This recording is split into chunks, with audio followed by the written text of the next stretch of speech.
Now, before our reading, I've brought something to show you. Anyone know what this is? Yes, it is a suitcase. And if I've got a suitcase, what do you think that means?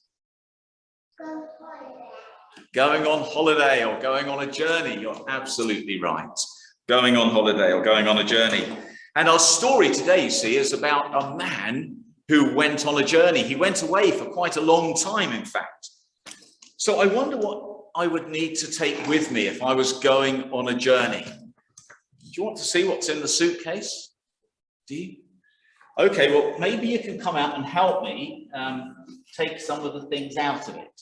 Do you want to come? Yeah, Izzy, you can come. And Floss, do you want to come as well? Come see what's in here. Right, take something out of the suitcase. Anything you want, what you want to take out. Oh, well done. And what's that? Do you know what it is? What? It is. It's a flask for a cup of coffee, isn't it? It's a flask, because if you're going on a journey, you might need a cup of coffee on the journey. Well done. Take something out, Elsie. Oh, and what's that? Can you hold it up? It is a map, because if you're going on a journey, you need to know where you're going, don't you? Can you see where I'm going?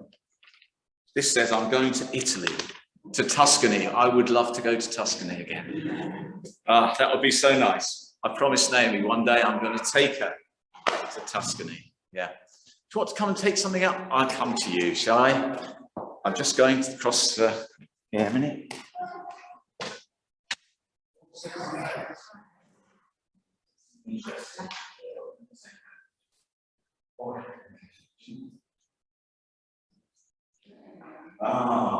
Does anyone else know what this is? It is, it's a passport. This actually is not one of the new passports. This is a very old passport. I couldn't find my proper passport, but I managed to find an old one. So that wouldn't be a lot of use to me. But you do need a passport sometimes when you're going on a journey. There's still more things in here. Give me 1 second.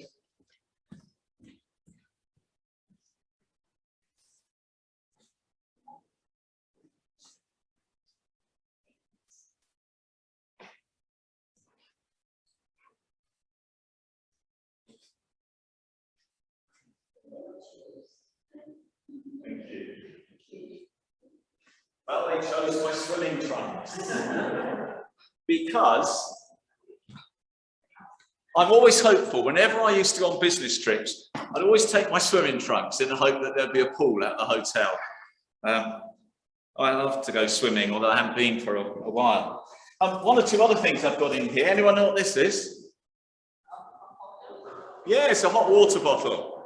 Somebody gave me that because of my dog, my Dalmatian dog, and they thought I'd like a hot water bottle. There it is, look, hot water bottle. Because it might be cold where I'm going at night, so it'd be nice to have a hot water bottle, wouldn't it? And then, look, Naomi made me take Teddy.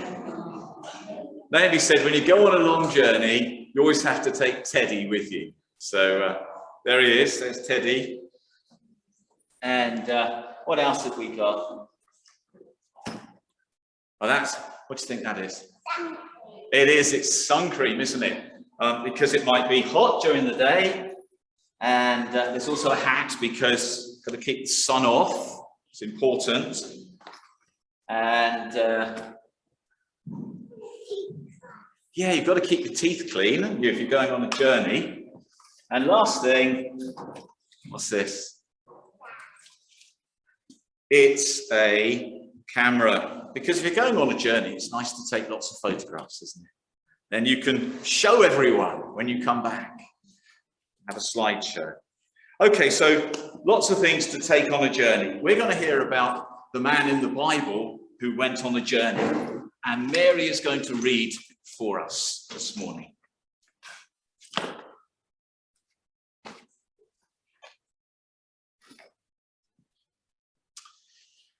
The parable of the talents, where the master goes away and he gives some of his wealth to his servants. to look after. It's a well-known story, isn't it? We all know that story. We may not understand everything about it. Why does he give one of them 5 bags of gold, another 2 bags of gold, and another 1? Maybe had some idea about what they would do with it. I don't know. But that's what he does. He gives 5 bags of gold, or 5 talents to one person, 2 to another of his servants, and then 1 to the third. And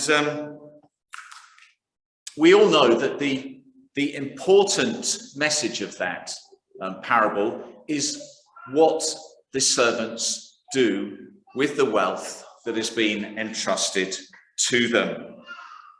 He didn't want them to just go and bury it in the garden as the servant who received 1 talent did. He wanted them to put it to use, to make it work, to do something good with it. And that's why when he came back and the servant who had received 5 talents or 5 bags of gold said to him, look, I've made 5 bags more, and here are 10 bags of gold. He was pleased with that servant, and the same with the one who had made 2 bags more, but disappointed with the servant who had taken his bag of gold and buried it in the ground, who had hidden it away, who had done nothing with it. And what this parable is saying to us, it's not difficult, we all know this already, is that God has given us gifts and talents. God has blessed us with all sorts of blessings. And he wants us to use those to make our world a better place. Some people may be good at public speaking. Some maybe have a natural gift for talking to strangers. Some may be good at hospitality or welcoming people into the church or into their homes. Some people are good at singing, some at playing instruments. Some people are good at organizing, some at practical things like keeping things going, mending things.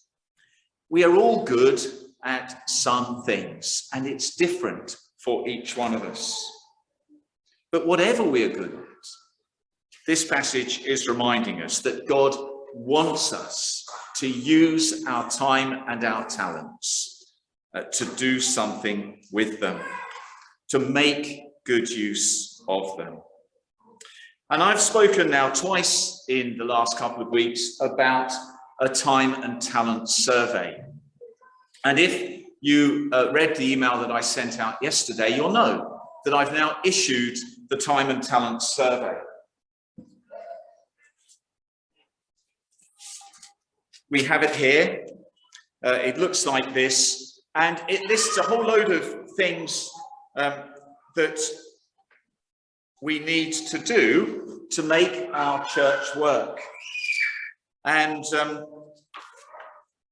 what I want you all to do, please, is to think hard about this time and talent survey, pray about it, and ask yourselves, where can I play a part in our church and in our benefice? And I may well have missed things off here. Philip's already told me a couple of things I've missed off of here. But I'll put a big box down there, and you can always continue on another piece of paper. Write down the things that you would like to contribute. But please don't just ignore the form. If everybody returns this, we'll have a really good idea of what resources we have in our church and what we're able to do. We may even yet put this into the form of a SurveyMonkey questionnaire. So if you wait a few days, you may be able to just click onto SurveyMonkey and fill the form in that way. Otherwise, the idea is to take one of these paper copies, or indeed to print it off at home, or to fill it in Word and send it back with an email. I don't mind how this form comes back to me, but we do need to know what time and talents you have and what you'd like to offer to the church, so that as we plan ahead, now that lockdown is beginning to ease and we're opening up, we know what is possible within our churches. I'm not going to say any more because it's a family service, but you all get the idea, and thank you very much for contributing to that.